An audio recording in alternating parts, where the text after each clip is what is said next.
Good morning students.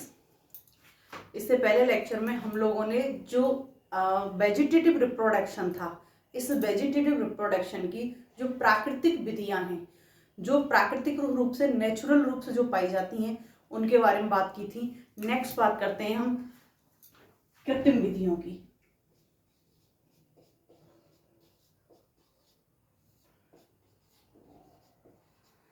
कायक जनन की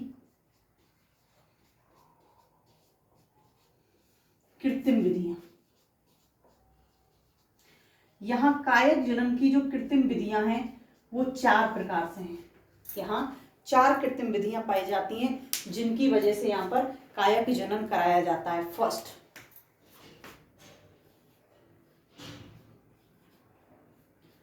दाब लगाना। सेकंड, सूक्ष्म प्रवर्धन।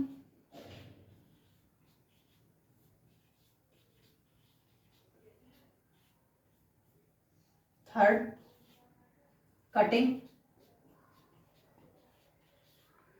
और फोर्थ, कलम बांधना।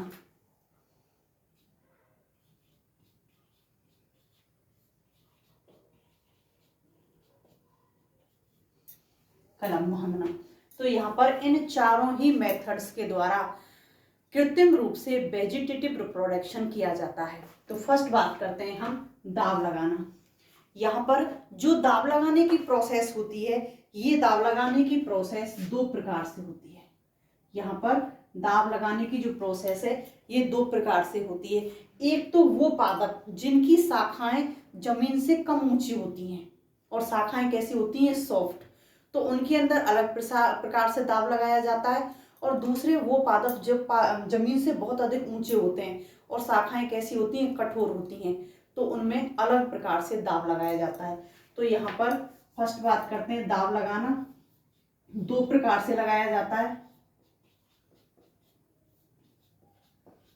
फर्स्ट, टीला दाब विधि।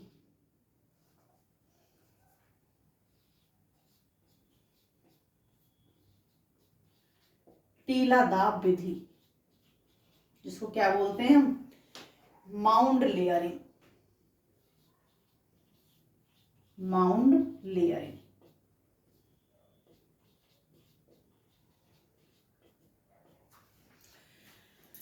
टीला दाब विधि में क्या करते हैं,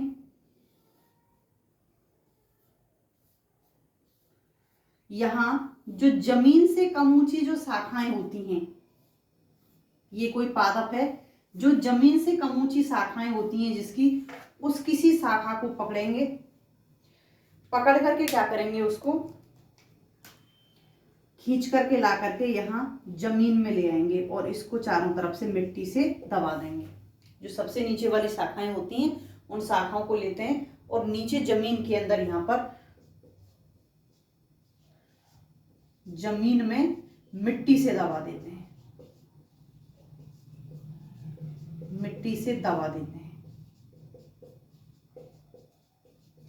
मिट्टी से दबा देने के साथ साथ इसको गीला भी करके रखते हैं, क्योंकि गीला होगा तभी क्या होगा, यहाँ पर वेजिटेटिव रिप्रोडक्शन होगा।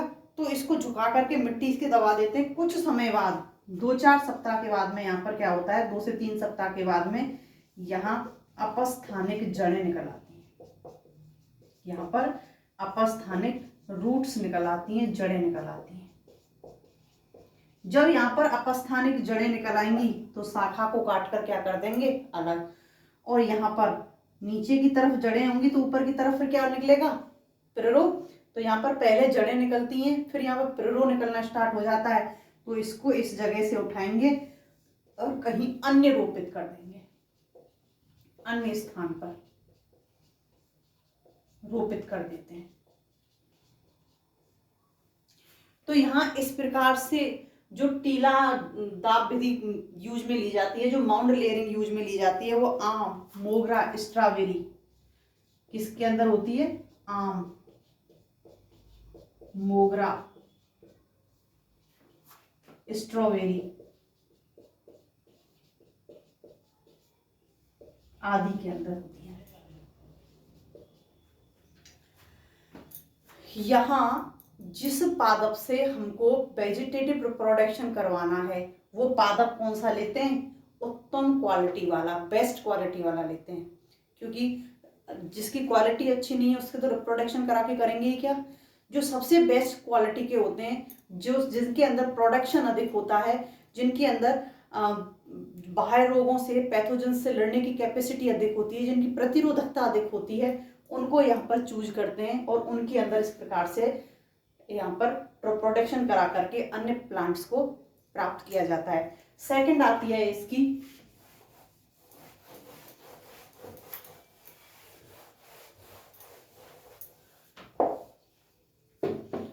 Air layering.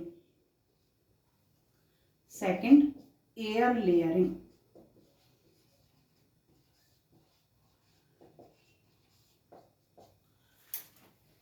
वायु स्तरीय दाब।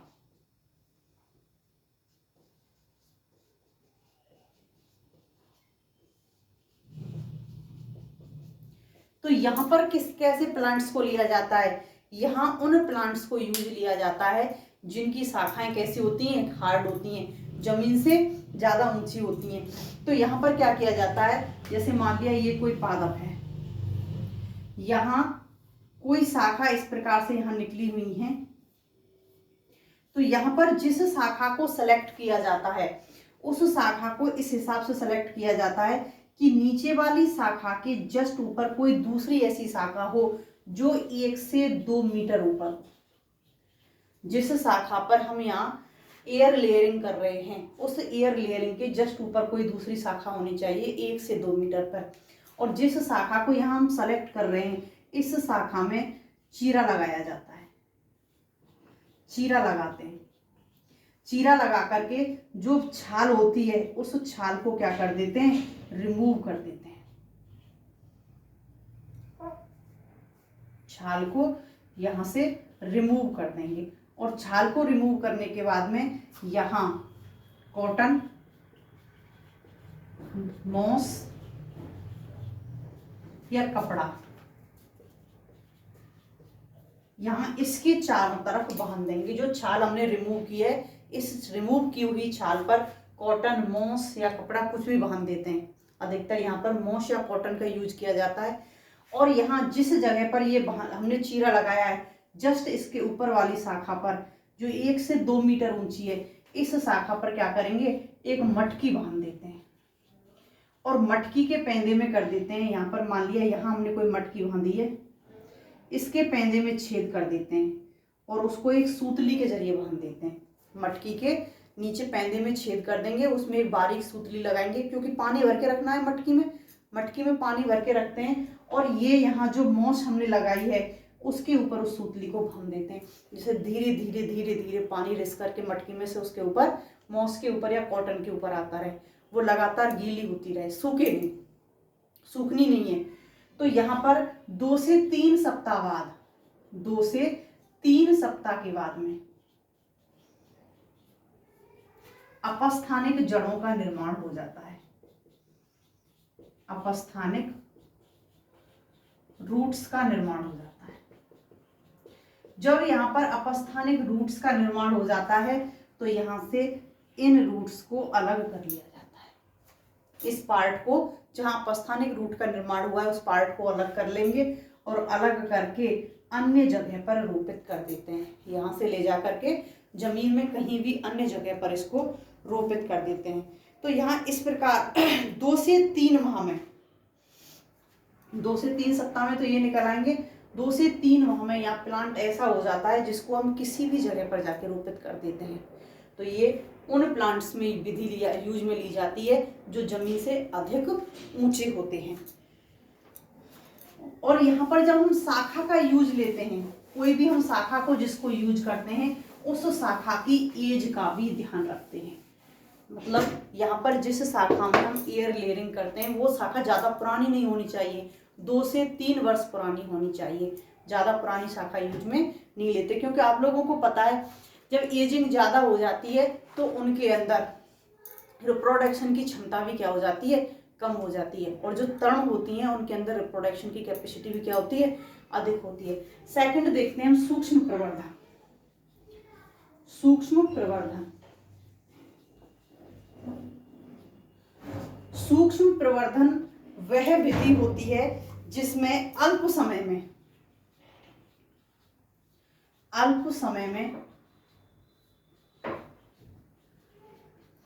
अधिक मात्रा में प्लांट्स प्राप्त कर सकते हैं।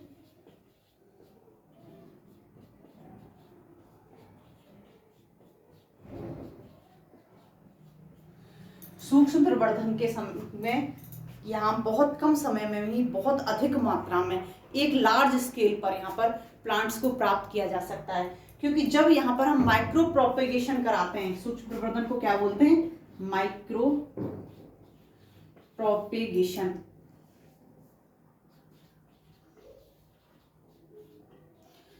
आप लोगों ने सेकेंड ईयर में पढ़ी है बायोटेक्नोलॉजी।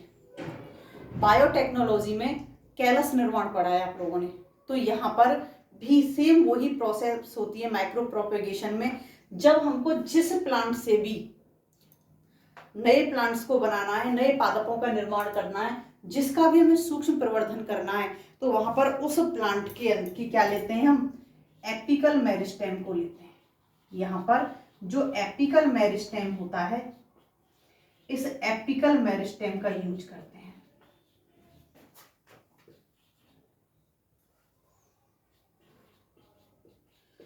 और आप लोगों को पता है कि जो एपिकल मेरिस्टेम है, इस एपिकल मेरिस्टेम के अंदर किसकी कैपेसिटी होती है? विभाजन की।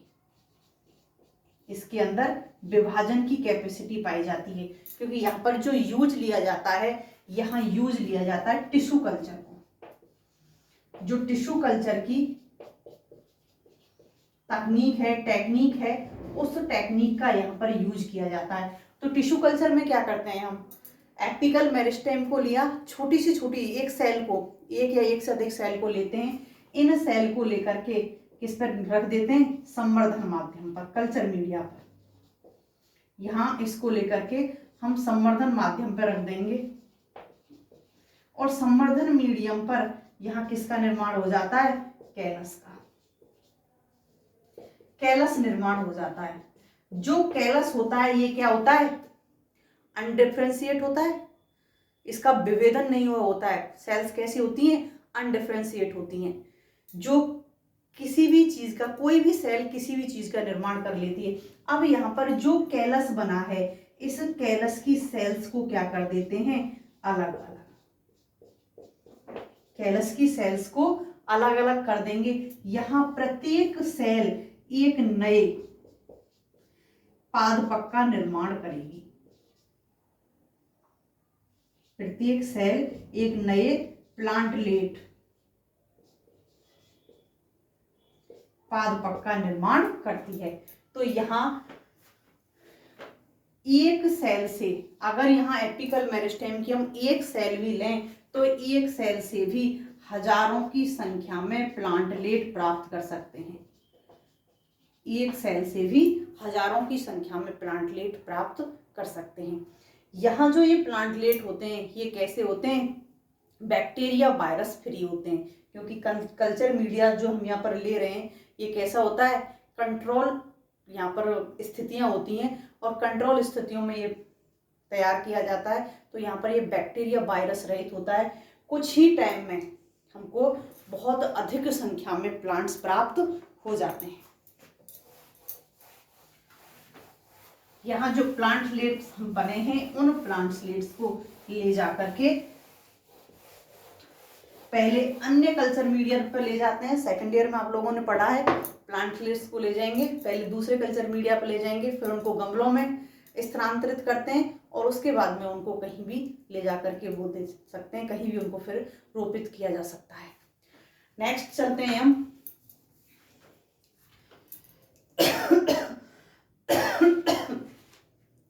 कलम बांधना।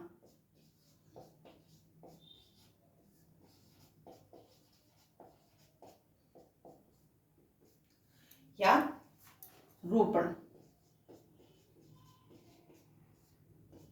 विधि।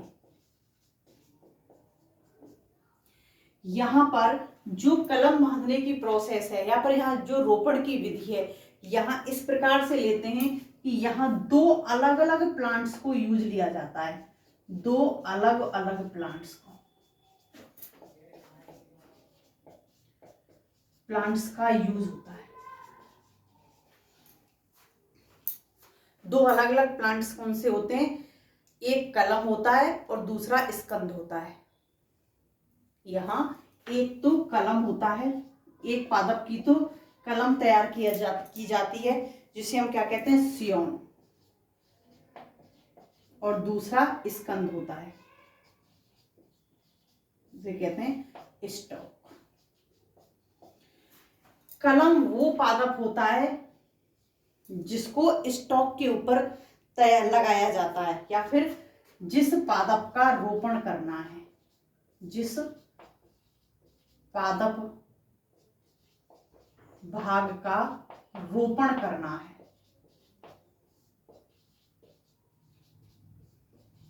वो क्या होती है? कलम। और जिस पर रोपण किया जाता है,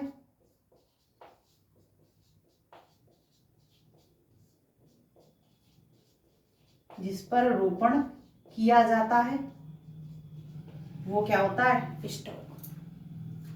तो यहाँ पर दोनों की तो दोनों प्लांट होते हैं, वो इस प्रकार से सेलेक्ट करते हैं जिनके अंदर, एक के अंदर तो यहाँ पर रिप्रोडक्शन की कैपेसिटी बहुत अधिक हो, जैसे फल वाले पादप में उनमें फल उत्पादन की कैपेसिटी बहुत अधिक है। दूसरा पादप ऐसा होता है जिसके अंदर प्रतिरोधकता बहुत अधिक है। तभी तो दो डिफरेंट प्लांट्स ले रहे हैं। अगर दोनों के अंदर सेम गुण होंगे तो इतना क्यों मारामारी करेंगे? तो यहाँ पर दोनों ही प्लांट्स को ऐसे सेलेक्ट किया जाता है, एक के अंदर रिप्रोडक्शन अधिक है, बहुत अधिक मात्रा में, और दूसरे के अंदर जो प्रतिरोधकता की क्षमता है, वो प्रतिरोधकता की क्षमता बहुत अधिक मात्रा में पाई जाती है। तो यहाँ पर कलम और स्टॉक, सियोन और स्टॉक को यहाँ पर अलग अलग प्लांट का लेकर के रेडी किया जाता है। अब यहाँ पर जो स्टॉक और वो दोनों ले रहे हैं, यहाँ पर क्या करते हैं कि यहाँ दोनों की कैम्बियम को, जो एंधा होती है, कैम्बियम को फिक्स किया जाता है। दोनों की जो कैम्बियम होती है, इन दोनों की कैम्बियम को फिक्स किया जाता है। कैसे किया जाता है? जिसको हम सियोन के रूप में ले रहे हैं, कलम के रूप में ले रहे हैं, इसकी कैम्बियम स्टॉक की कैम्बियम के साथ में जुड़ जानी चाहिए। आप लोगों को पता होना चाहिए कि जब यहाँ पर मैंने पहले भी पढ़ा चुके हैं कि दोनों की जब कैम्बियम जो होती है, वेस्कुलर कैम्बियम जो होती है, दोनों की जब जुड़ जाती है, एक ही बन जाती है, तो यहाँ पर प्लांट की सुचारू रूप से वृद्धि होती है। तो यहाँ पर सियोन की और स्टॉक की दोनों की कैम्बियम जब जुड़ जाएगी, पूरी एक रिंग का निर्माण कर लेगी दोनों जुड़ करके, तो यहाँ पर जो प्लांट है वो 2 ना होकर के क्या हो जाएगा? 1 प्लांट हो जाएगा। और उसकी वृद्धि कैसी होगी? सुचारू रूप से। तो यहाँ जो इस प्रकार से जो रोपण किया जाता है, यहाँ पर विभिन्न प्रकार से कलम और स्टॉक की, सियोन और स्टॉक की कैम्बियम्स को फिक्स किया जाता है। तो यहाँ निम्न प्रकार से की जाती है दोनों को। फर्स्ट देखते हैं हम।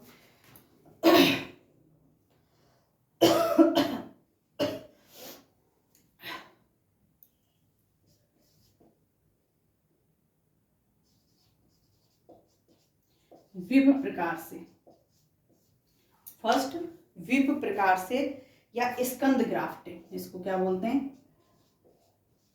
स्कंद ग्राफ्टिंग।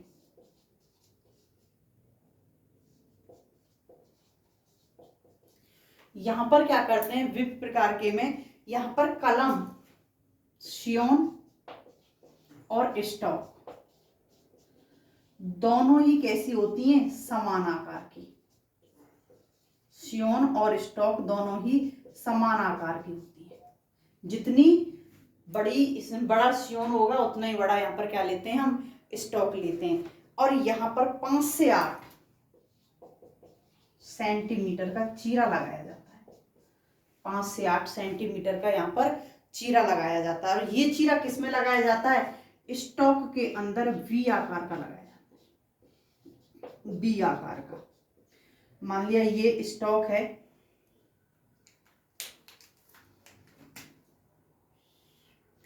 इस स्टॉक में इस प्रकार से बी आकार का चीरा लगा देते हैं।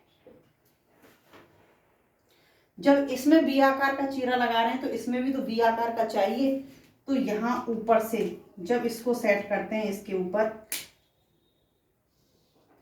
तो यहां इसमें भी बी आकार का ही चीरा होता है और एक दूसरे में इस प्रकार से आकर के सेट हो जाते हैं। जब ऐसे एक दूसरे के अंदर सेट हो जाएंगी तो कुछ समय के बाद में दोनों की जो कैम्बियम है, ये कैम्बियम क्या हो जाएगी, जुड़ जाएगी। यहाँ पर जो दोनों की कैम्बियम होती है, ये कैम्बियम कुछ समय के बाद में आपस में जुड़ जाती है। सेकंड, वेज बांधना। बेज बांधना, बेज बांधने में भी क्या करते हैं, यहां दोनों को समान लेते हैं। यहां दोनों को समान लेते हैं। ये दोनों ही कैसे होंगे, समान आकार के, समान आकार के। तो यहां पर अंतर क्या होता है, यहां पर जो स्कंद होता है, जो स्कंद होता है, ये स्कंद तो होता है वी आकार का, लेकिन जो सियोन होता है, कलम होती है, ये कैसा होता है, वेज आकार का होता है। अब वेज आकार का कैसा होता है, यहां इस प्रकार से लेते हैं, ये क्या है, वेज आकार, मतलब उल्टा डब्लू जैसा दिख रहा है हमको, ये इस प्रकार से तो हो गए उल्टा डब्लू जैसा, ये वेज आकार का है। अब इस वेज आकार के सियोन को किसमें फिट कर दिया जाएगा, वी आकार के, सॉरी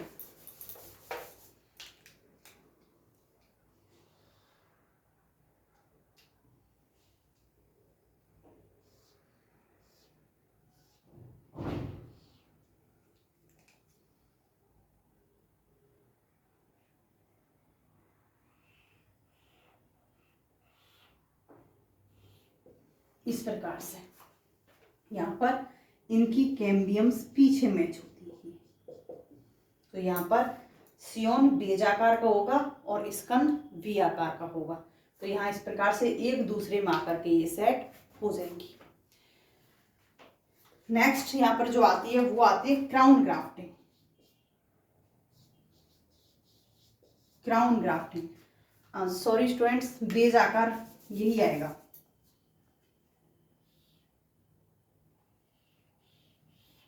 यहाँ पर जो सियोन होगा ये इस प्रकार से होगा और यहाँ जो ये नीचे से इसके हिस्से को काट देंगे और नीचे से इसके हिस्से को काट करके यहाँ बी आकार में रह जाएगा, ये इस प्रकार से, इस प्रकार से इनकी ग्राफ्टिंग, सॉरी क्योंकि इसको बोलते हैं बीज, वही सही था।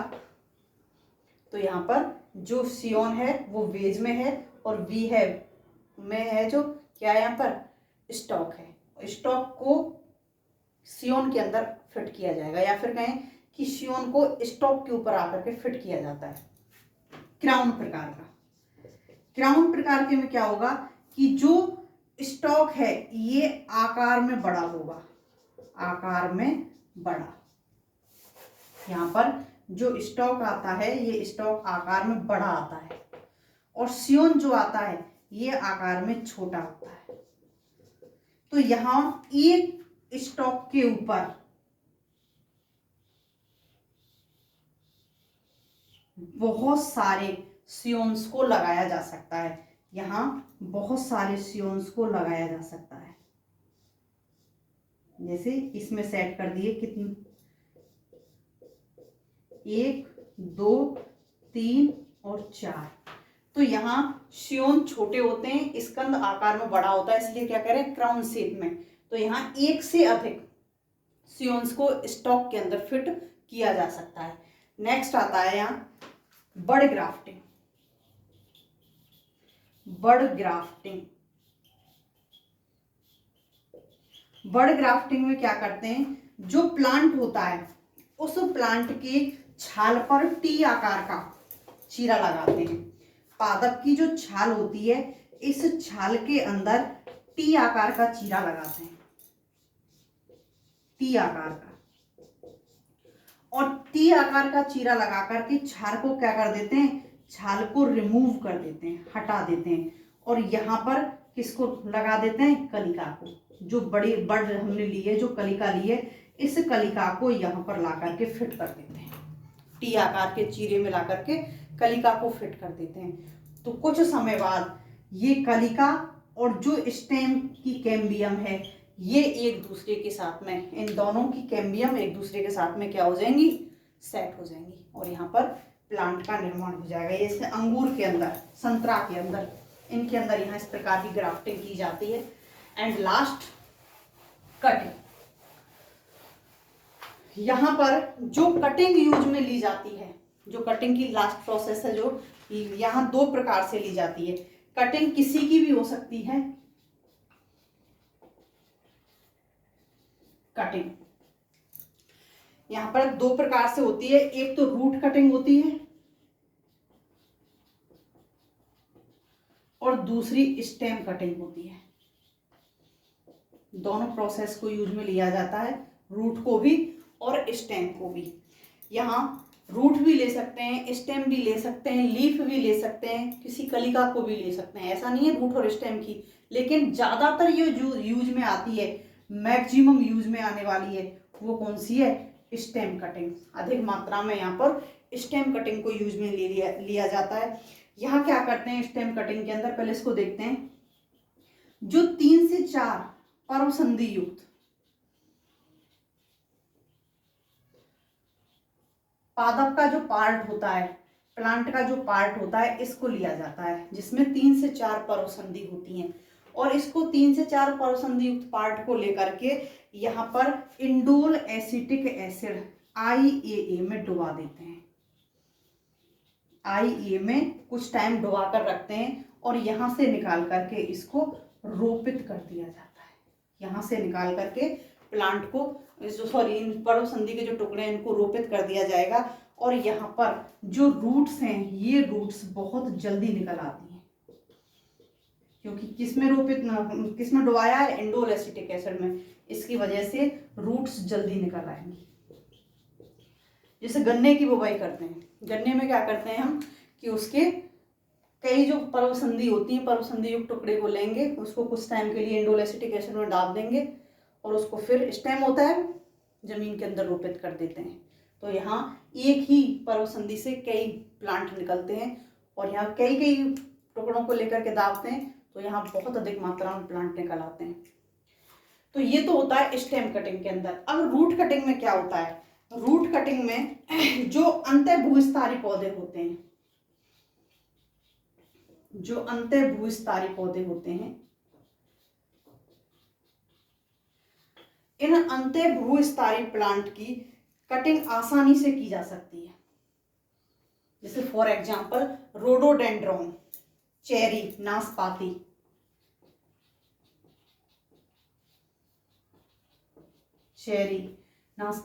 रोडोडेंड्रॉन।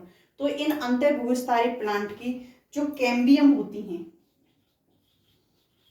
रूट की जो कैम्बियम होती है, इस रूट की कैम्बियम से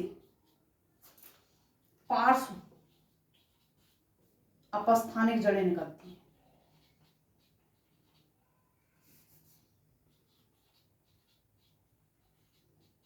पार्श्व अपस्थानिक रूट्स निकलती हैं। तो यहाँ इन रूट्स में इस प्रकार से हम कट लगाते हैं कि इसकी कैम्बियम तक, कैम्बियम से जो पार्श्व अपस्थानिक जड़ें हैं, ये जड़ें निकल आए। तो यहाँ पर रूट की जो कटिंग की जाती है वो मोटी कटिंग की जाती है, मोटी कटिंग की जाती है। और इस कटिंग को IAA, इंडोल एसिटिक एसिड में, या फिर दूसरे किसी ऑक्सीजन के अंदर डुबो करके इनको बोया जाता है। और दूसरी बात, जब हम यहाँ कटिंग करते हैं तो कटिंग के टाइम याद रखते हैं कि या तो ये शरद की रूट हो, शरद काल की रूट हो, या फिर बसंत की हो। क्यों? क्योंकि इन दोनों ही रूट्स के अंदर कार्बोहाइड्रेट अधिक मात्रा में होती है।